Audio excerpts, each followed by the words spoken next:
Hello all, and welcome back to Sunday Q&A.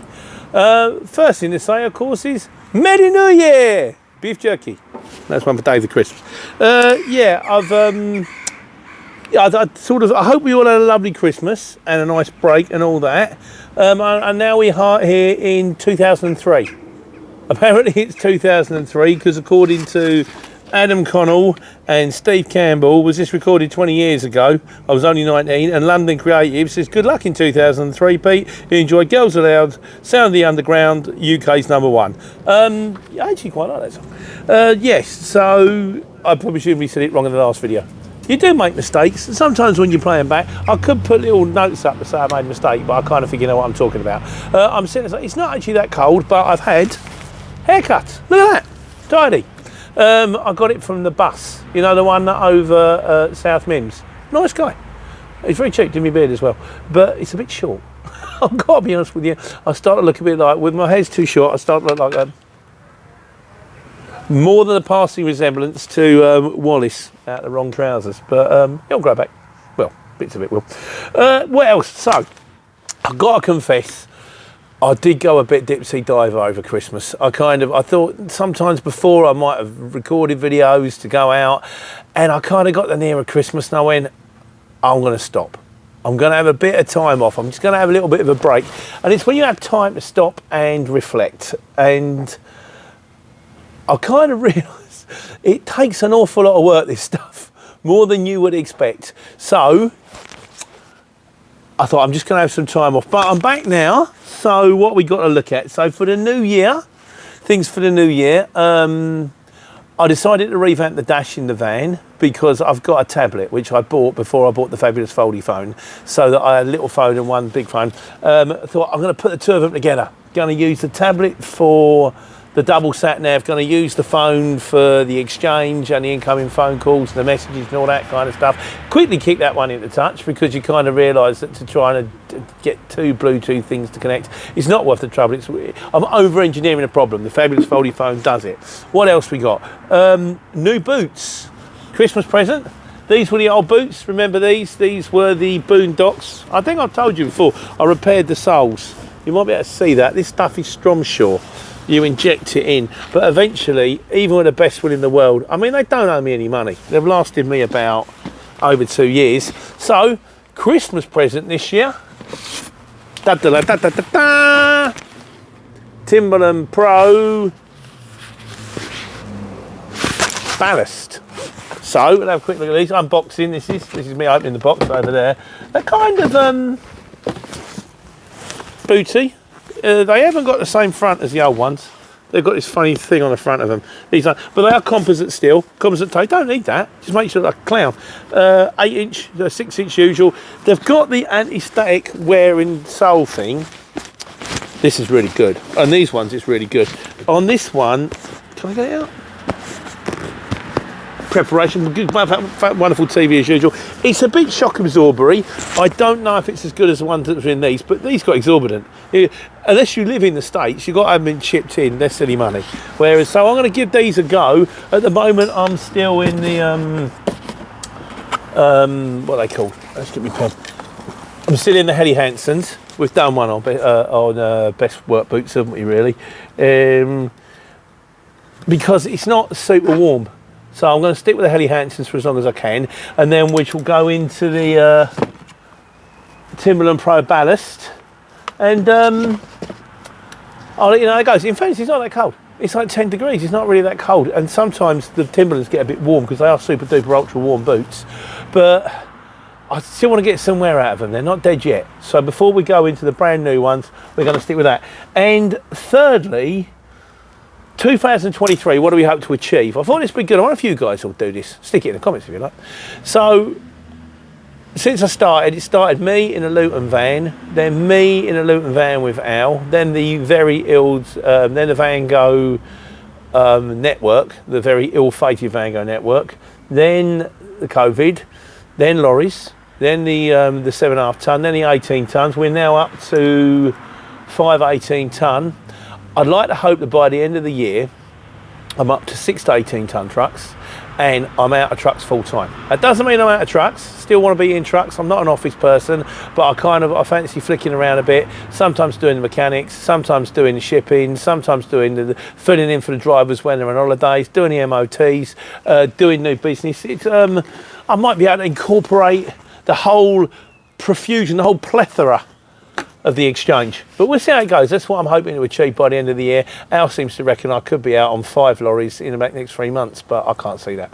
So, but we'll have to wait and see. I can do these videos for myself, so I can look back in time and go, right, that's it. The other thing about 2018, after I say I've had a bit of time off, 2018, I'm hopeless, aren't I? 2023, I think there's probably going to be less videos. I can hear the sound of cheering from here. I think I've kind of covered an awful lot of what the exchange is. So what I'm planning to do, at the moment I'm kind of putting, now don't get me wrong, I ain't going to go down massively. I normally put out about 2 a week. So there'll be 1 on the exchange and 1 on sort of like maybe a freelance trucking one and Sunday Q&A. I'll do the Sunday Q&A because people have questions and they need the questions to be answered. So that's only fair. And I have to do it every week because you don't want to wait 2 weeks. You know, Pete, I don't understand this. I tell him in 2 weeks, yeah, I've figured it out now. Why do we here on Sunday? But it might get shorter because I dare say that if the questions get shorter, but it does mean there might be less questions because there's less videos to pass questions on, but at the same time I can probably go into in depth a little bit more about the answer, so it should be helpful. This is a work in progress. It might just revert back as it was before. Yeah, so probably 1 Sunday Q&A and 1 video a week, which will either be a life on the road video or it'll be like an exchange related video. So if you've still got questions that you asked last year and they haven't been done yet, they're still in the brown book. I've got to do one this week on 12-ton trucks. Should we have a 12-ton truck? We'll cover that one. Might be this week, might be something else. And also I've done one on the DAF computer. That's got to go out. And I've done one when I changed my tacho before Christmas. That's got to go out. And that could be quite informative, I hope. So yeah, that's where we are up to speed. 2023, let's see how we go. But we still have some questions to answer from last year. The wise guys, Audibel says, can you drive a minibus? Let's lose that. Go away.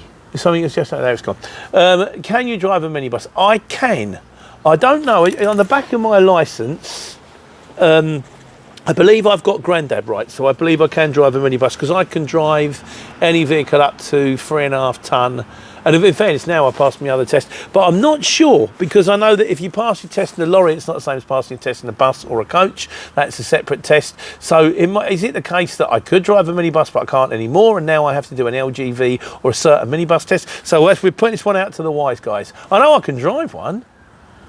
You know, it's a little van, isn't it, with seats? But whether I'm allowed to drive one or not, I don't know. So anyone who knows, am I allowed to drive a minibus? I've got a Class 2 lorry licence and I passed my test in something like 1988. So I'll have had all the appropriate things with it and we'll let Audie Bell know. So there we go. On to the miscellaneous, straight to the miscellaneous. It's Godzilla's 15, oh yeah, about the infringements. One of the drivers has had 15 infringements. He had 15 infringements in 3 weeks. Some of which wasn't technically his fault because they were recorded on a tacho because he was driving without card because he couldn't find his card. He'd lost his card, but then he refound his card. Starts to get a bit scary, doesn't it, really? He says, I hate to say it, he's a liability, but clearly he's either misinformed. I hate to say he's a liability. He's clearly either misinformed or not giving or not caring. Misinformed isn't likely, although not impossible, but not caring isn't going to fix him overnight. Remember, any fine he may create can also be duplicated on the company, but more so. That's £1,000 for running over an hour on a 4.5 tonne. It can become 5k fine for the company very easily. Harsh as it is, I'd suggest having a serious chat with the fella and detailing the jobs as he continues. 2 a month to be the usual biting someone else is easy somewhere, but basically, yeah, needs to be kicked in the touch. And Dale Steele also says, he says, Pete, it's okay having drivers that are constantly getting infringements, but I absolutely promise you, a pint of something to a bucket of salt, it won't take long before VOSA stamp your card. And any chance they get to pull your wagons over, we will be their delight. You have been warned. I'll be honest with you guys, yeah, you don't want the red light, do you? I spoke to VOSA about a separate issue. Oh, that was right. My transport manager said I had to find out where I actually qualified. You're on the traffic light system. Grey means you haven't been, you haven't actually got a rating yet. Then there's green, brilliant. Orange, amber, yeah, okay. Red, pull him over all the time. And then I think there's blue, which means that they've got constant access to everything you see, which means they can see your taco things, your bank statements, everything, and that makes you sort of golden. Even the lady at VOSA turned around to me and she said, unless you're red, don't worry about it. She said, we don't even know what orange means. This is the people at VOSA turned around and said that to me. As far as the 15 infringements go, there have been some other things. There's been some overtime discrepancies. You know, like finishing at 2 o'clock in the afternoon in Glasgow, right, park up for the morning and then booking the overtime until 4. There's been randomly chucking rubbish out of the lorry where it was parked. So I think, I don't really know, but I think we might be past the discussion phase now, and we might be moving more towards the, I'm ever so sorry, my friend, we did the best we could for you, but we're a young company and we can't afford this kind of grief. So I think that will put pay to that. That is the answer. The thing is that my transport manager says what VOSA will turn around to him and say, right, or DVSA?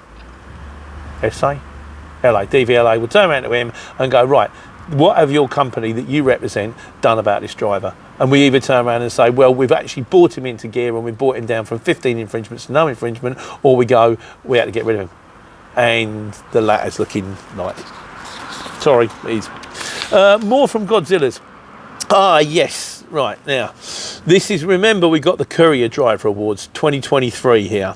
The awards are the Luke Van Gapper Company, an award category for the worst job, most chaotic, awful, wheels came off job of the year. So these are the awards. Most awful job of the year, the strangest load, the most unbelievable return for the right price, or like the most unusual, or for the right price, or just I never thought I would get a return out of here. The London Creative Award for most convoluted on-site instructions, and the Steve Campbell Award. I gave him this award. He didn't even really suggest it, but it's Steve, so I've got to give him an award for the best paying job. So you got your best paying, you got your best job. What we got here? Worst job, strangest load, most unbelievable return, most convoluted instructions on site, and best paying job. Which doesn't necessarily have to be, some of them, I've had a couple of people turn around and say, I only got 100 quid for the job, but it went 0.3 miles. That's a lot of money. So it is kind of a bit of a cheat. So on the subject of the Courier Driver Awards 2023, Godzilla says, daft stuff I've had to haul. He said, I've had loads, but the latest was 12 milk bottles to Wales, 300-mile round trip to carry a cardboard box with 12 junior school milk bottles in them to Anglesey, a quid's worth of glass. Naturally, I was in a long wheel-based Sprinter Luton, and the box was smaller than his sandwich box. That's ignoring the radioactive chicken and something else. I don't understand that. Used to have to take in daily Land Rover dealers' checks to be deposited. Wow, wonder how much they were. And after a while, you zone out a bit. And one day I dropped 11 million quid in the bank and didn't wonder about the fast paying in service and then just appeared off somewhere warm with the cash. So, yeah, so checks for Land Rovers and milk bottles. Well, that's gone into the milk bottles have certainly gone into the mix for the awards for this year. And Barry Caldwell's got one. He said, I had a delivery a few years back, name of a company, and the address was Petersfield. He said, that was it. I had to look up and phone the company, and I said, well, I'm delivering to. I said, Petersfield is a big town. She agreed, and we laughed about it. Trouble is, a lot of people seem to think we drivers are psychic. It's like being in the knowledge, isn't it? The knowledge, you have to know over 5,000 points, more like 20,000 points. So someone gets in your cab, and they go, the Okiabasi Bar and Grill, and you've got to know where it is. No one else would know where it is in Hackney. Well, it used to be anyway. It's a kebab shop. That's one of the few points I still remember from my time on the knowledge. But you have to know all this stuff. So, but don't forget, guys, if you've got things for the awards this year, worst job, strangest load, best return, best job, and most convoluted on-site instructions, and we're going to do them at the end of the year. And the winner wins a box of pens. Worth having. They're great.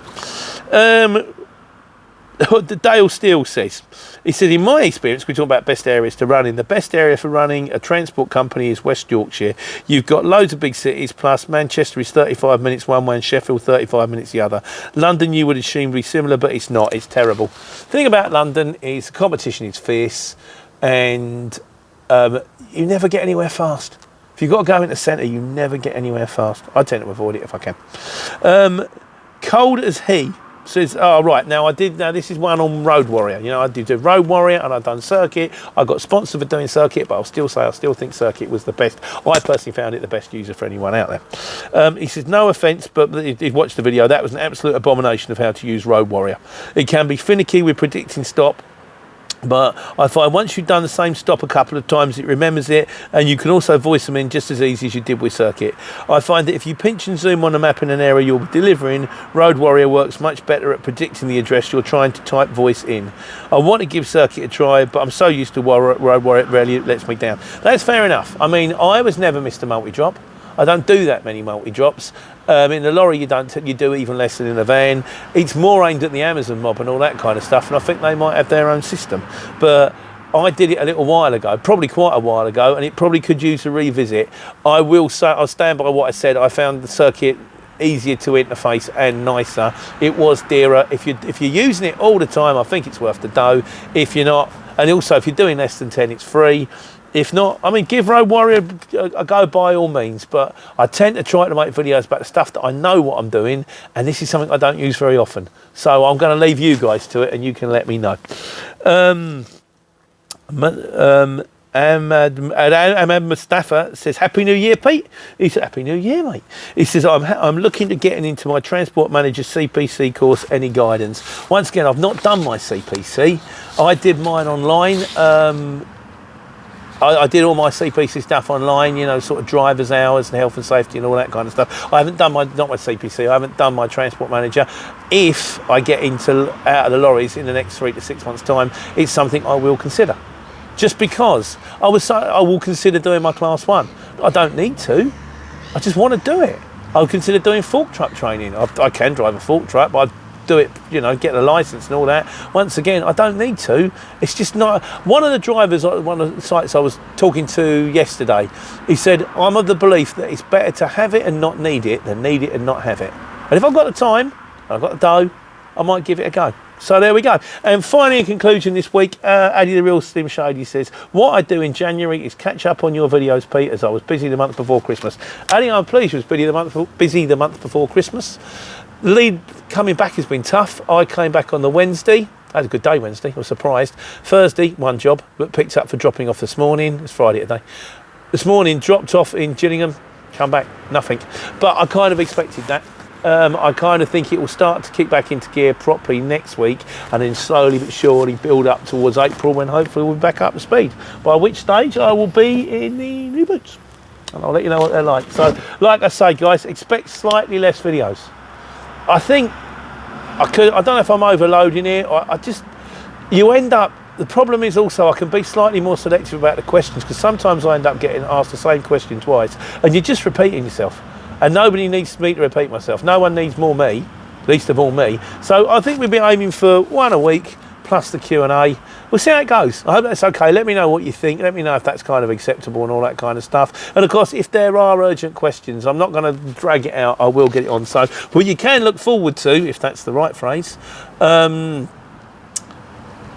can look forward to my description of the daft computer, which I did when I wasn't driving, because I realised I could, and the time I changed the tacho. They're probably coming up sometime this month. So, but I hope you're well. I hope you had a lovely Christmas. I hope you drank too much, ate too much. I hope the TV was not too boring. I hope the relatives didn't kick off. And now we're back to 2023, our time to take care and take money.